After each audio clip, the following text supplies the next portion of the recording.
धरे एक बैनी मिली मैल सारी, मृणाली मनोपंकसों कारी डाली। सदा राम नामई रटे दीन बानी, चहूँ ओर हैं राकसी दुखदानी। ग्रसी बुद्धिसी चित्त चिंता निमानो, किन्धौ जीव दंतावली मैं बखानो। किन्धौ घेरी के राहु नारीन लेनी, कला चंद्र की चारु पीयूष भीनी। प्रस्तुत पद केशवदास के महाकाव्य रामचंद्रिका से लिया गया है।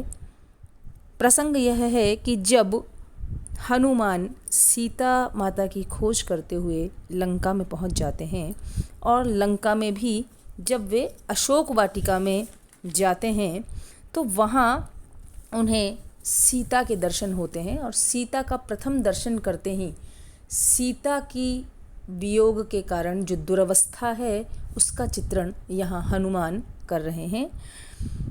हनुमान ने देखा कि धरे एक बैनी मिली मेल सारी, मृणाली मनोपंकसों काढ़ी ढाली। सीता की जो दशा है वह राम के वियोग में ऐसी हो गई है कि उन्होंने धरे एक बैनी, एक चोटी सी बना रखी है, अर्थात उनके जो बाल हैं वे उलझकर एक चोटी जैसे बन गए हैं। राम के वियोग में सीता न तो कोई श्रृंगार करती है और न ही किसी प्रकार से भी अपना ध्यान रख पा रही हैं, इसलिए उनके जो बाल हैं वे उलझकर एक चोटी जैसे हो गए हैं। बैनी कहते हैं चोटी को।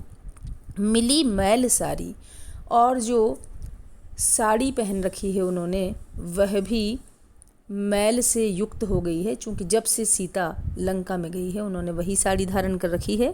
मृणाली मनोपंकसों कारी डाली, उन्हें देखकर ऐसा लग रहा है मानो किसी मृणालिनी को, किसी कमल नाल को कीचड़ से निकालकर अलग कर दिया हो, जिससे वह कुम्हला सी गई है, उसकी ज्योति फीकी पड़ गई है और पंकसों काली डाली, पंख से मिलित होने के कारण उसका जो सौंदर्य है वह दृष्टिगोचर नहीं हो रहा है।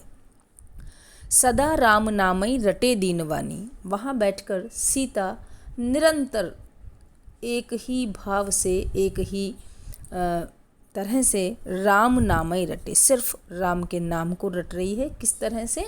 दीन वाणी, दीन वाणी में कातर भाव से, दीन पुकार से वह राम को ही पुकार रही है, राम का नाम ही रट रही हैं। चहूँ ओर हैं राकसी दुखदानी, और वातावरण कैसा है कि उनके चारों तरफ राक्षसियाँ हैं, राक्षसनियों पिशाचनियों ने उन्हें घेर रखा है, और न केवल घेर रखा है बल्कि राक्षसियाँ कैसी हैं? दुखदानी, दुख प्रदान करने वाली, निरंतर उन्हें पीड़ित करने वाली, पीड़ा पहुँचाने वाली, त्रास देने वाली जो पिशाचनियाँ हैं उन्हें सीता को चारों ओर से घेर रखा है। अब उन राक्षसनियों से चारों ओर जो घिरी हुई सीता है वह किस प्रकार से लग रही है?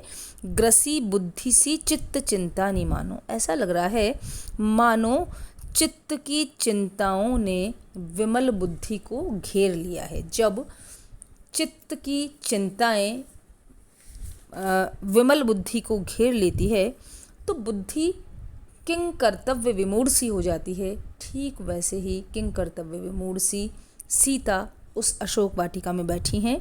किन्हौ जीभ दंतावली में बखानो, या यूँ कहा जाए कि जीभ दंतावली में बखानो, दांतों के बीच में एक असहाय जीभ है। 32 दांतों के बीच में जिस प्रकार जीभ अपना निर्वाह करती है, न जाने कब कौन सा दांत काट सकता है, ठीक उसी प्रकार वे पिशाचनियाँ दुख देने वाली हैं और सीता जीभ की भांति, दांतों के बीच में रहने वाली जीभ की भांति असहाय वहाँ विद्यमान है। किन्धौ घेरी के राहु नारीन लीनी, अथवा ऐसा लगता है मानो राहु नारीन, राहु की स्त्रियों ने घेर लिया है। किसको? कला चंद्र की चारु पीयूष भीनी, चंद्रमा की चारु अर्थात सुंदर, पीयूष भीनी, पीयूष कहते हैं अमृत को, भीनिया से अमृत से भीगी हुई, अमृत से संयुक्त चंद्रमा की जो सुंदर कलाएं हैं उनको मानो राहु की स्त्रियों ने घेर लिया है। यहाँ चूँकि हम सभी जानते हैं कि चंद्रमा को जब राहु ग्रस लेता है तो ग्रहण लग जाता है। यहाँ राहु नारीन इसलिए कहा है चूँकि यहाँ स्त्रियों ने, राक्षसनियों ने सीता को घेर रखा है, इसलिए राहु की जगह राहु नारीन शब्द प्रयुक्त किया गया है।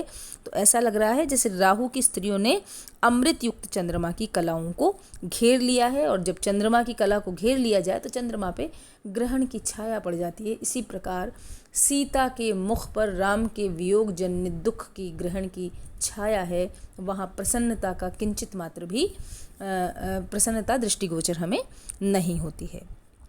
प्रस्तुत पद में राम के वियोग में सीता की जो दयनीय स्थिति है उसका चित्रण केशवदास ने हनुमान के माध्यम से करवाया है।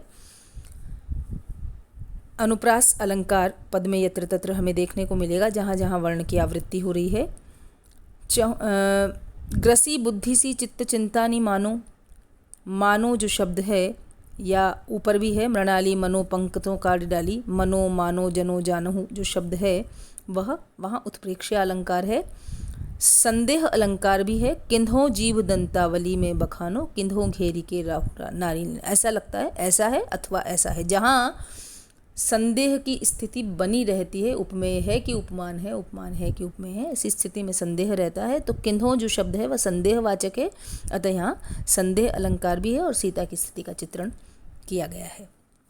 अग्रिम पद है सीता हनुमान संवाद।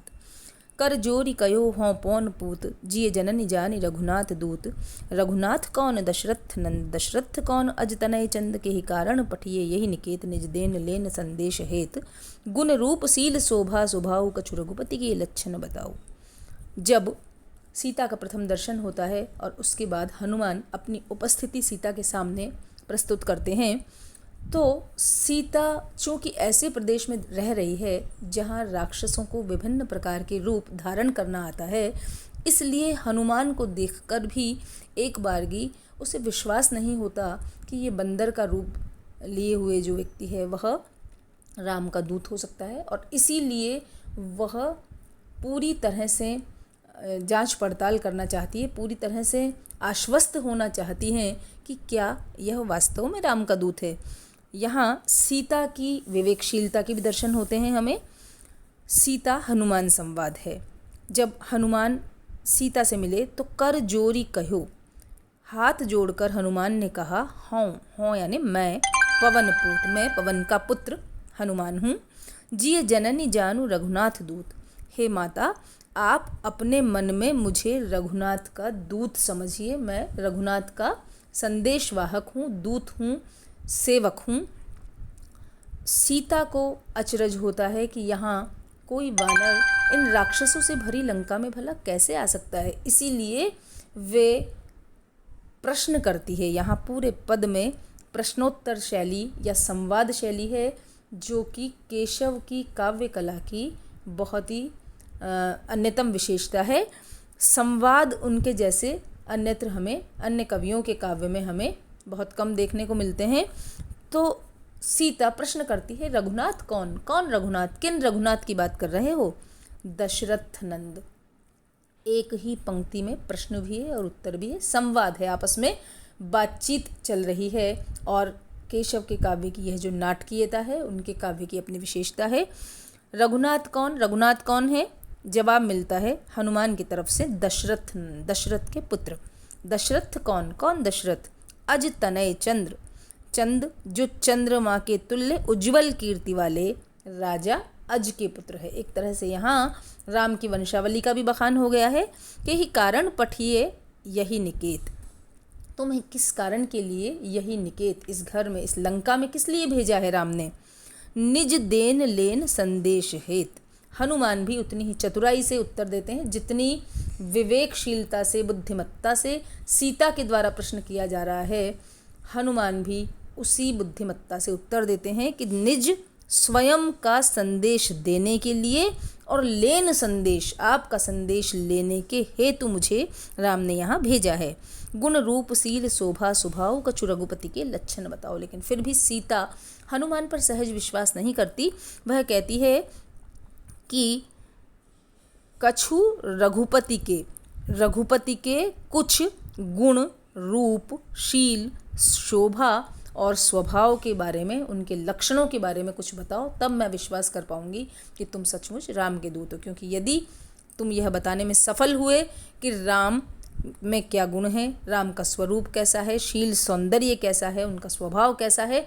यदि ये सब बातें तुम बता दोगे तो मुझे विश्वास हो जाएगा कि तुम सचमुच राम के दूत हो। तो यहाँ वर्णन में बहुत स्वाभाविकता है, संवाद शैली है, पूरे पद में अनुप्रास अलंकार है, राम की वंशावली का हनुमान के माध्यम से वर्णन किया गया है और साथ ही सीता और हनुमान दोनों की बुद्धिमत्ता का भी चित्रण है।